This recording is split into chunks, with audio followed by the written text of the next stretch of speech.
Keliani n'était pas seulement un village, c'était un monde à part, un souffle vivant. Quand on y pénétrait, on avait l'impression de traverser un voile invisible, fait de parfums de bois brûlés, de terre humide et de musique lointaine. Les jours y naissaient au rythme du soleil, mais les nuits appartenaient aux esprits. Le vent, omniprésent, portait des récits anciens.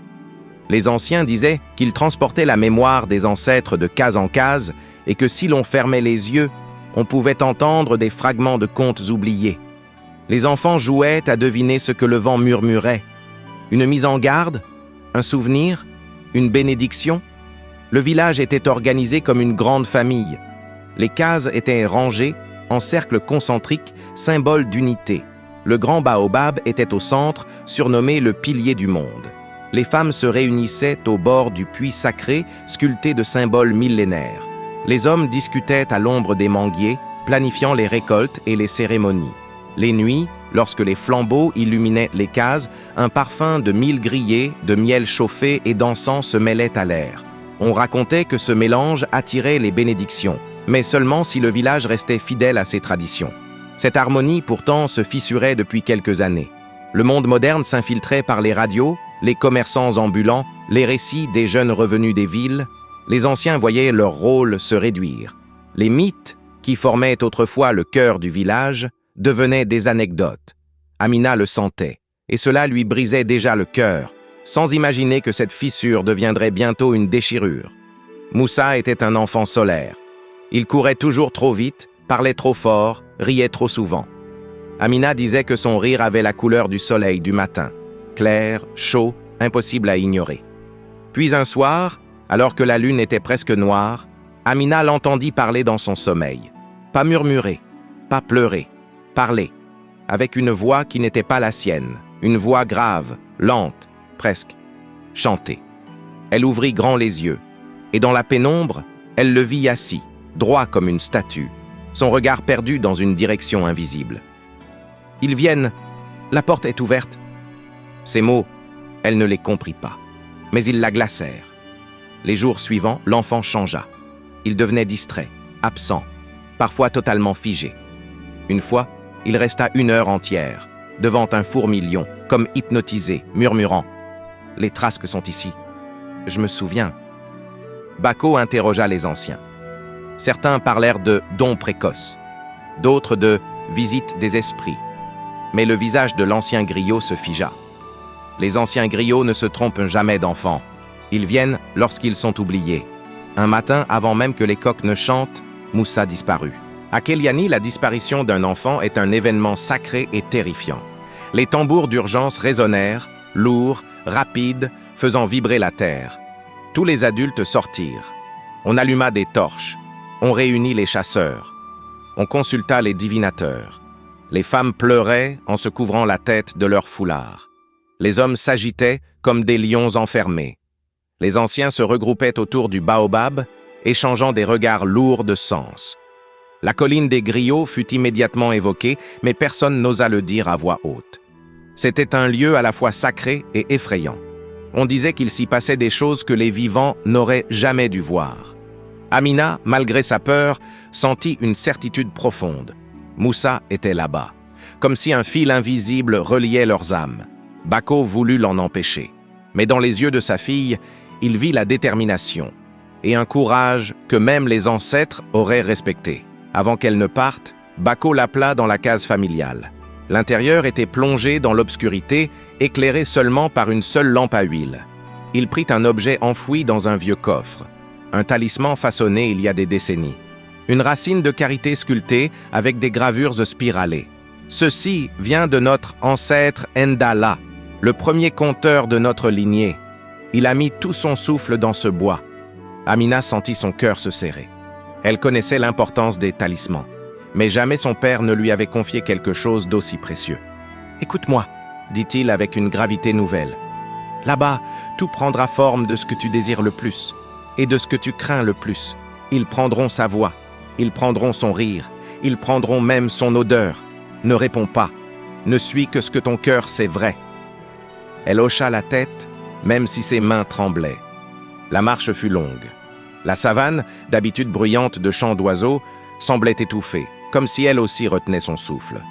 Le vent soudain se fit distant, presque méfiant. Amina comprit alors, elle s'avançait vers un lieu où même les esprits se taisaient. Jamais la colline n'avait été aussi impressionnante. Une brume blanche, épaisse, enroulait sa silhouette. Elle semblait vivante, respirante. Son sommet disparaissait dans une lumière étrange, presque dorée, comme si le soleil y restait prisonnier. À mesure qu'elle montait, Amina sentit le sol vibrer légèrement. Pas comme un tremblement de terre, non. Plutôt comme un tambour lointain qui rythmait son approche. Les voix commencèrent. Au début, de simples chuchotements, à peine audibles. Puis des mots, des phrases, des chants, des pleurs. Des voix d'hommes sages. Des voix de femmes qui avaient porté les traditions. Des voix d'enfants jamais nés. Des voix anciennes, très anciennes.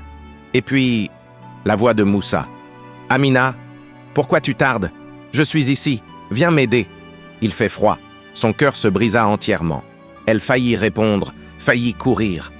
Mais les paroles de son père la rappelèrent. Elle ne dit rien. Elle continua, même quand ses jambes menaçaient de céder. Au sommet, le monde changea. La lumière était plus dense, presque liquide. Les arbres semblaient se pencher vers elle, comme s'ils la considéraient. Et sous le tamarinier géant, Moussa était assis. Mais son regard, ce n'était plus le sien. C'était un regard trop lourd, trop vaste, chargé d'âges lointains. Un regard qui avait vu des royaumes naître et mourir. Quand il parla, la voix venait de partout. Nous sommes ceux qui murmurent les récits, ceux que le temps a effacés, ceux que les vivants ont négligés. Il expliqua comment Kéliani avait cessé de raconter ses récits, comment les rituels s'étaient amenuisés, comment les vies modernes éteignaient la mémoire des ancêtres. Chaque histoire oubliée est une étoile qui s'éteint. Chaque rite abandonné est une porte qui se referme. Ils avaient choisi Moussa car son cœur était poreux, réceptif, capable d'entendre ce que d'autres ignoraient. Amina sentit les larmes brûler ses joues. Puis vint l'ultimatum. Si les traditions renaissent, si la mémoire respire à nouveau, nous partirons. Mais si votre peuple continue d'oublier, l'enfant restera notre voix, notre refuge. Amina avait l'impression que le sol se fissurait sous elle. La peur, le désespoir, la culpabilité, tout se mêlait. Elle voulut offrir sa vie. Elle voulut crier, supplier, pleurer. Mais les voix dirent calmement, « Ce n'est pas un échange. C'est une responsabilité. Les vivants doivent honorer leurs morts ou disparaître avec eux. » Les silhouettes dans la lumière s'effacèrent peu à peu, comme avalées par la brume. Moussa tomba évanoui dans les bras d'Amina.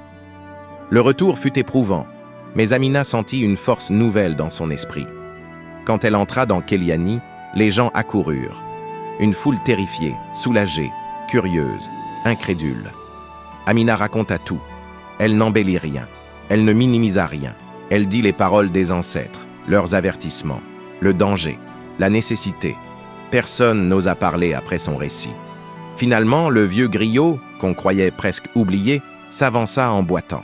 Il posa sa main tremblante sur l'épaule d'Amina. « Ce que tu dis, ce que tu as vu, je le reconnais. Les ancêtres ne parlent ainsi qu'aux médiateurs véritables. Tu as vu ce que plus personne ne veut voir. » Son témoignage scella la vérité dans le cœur de tous. Ce qui arriva ensuite fut un bouleversement profond. Les anciens ressortirent les masques cérémoniels rangés depuis des années, certains abîmés, d'autres presque poussière. Les femmes réapprirent les chants de naissance et de deuil. Les hommes restaurèrent l'autel du baobab, y disposant des poteries anciennes et des offrandes fraîchement moulues.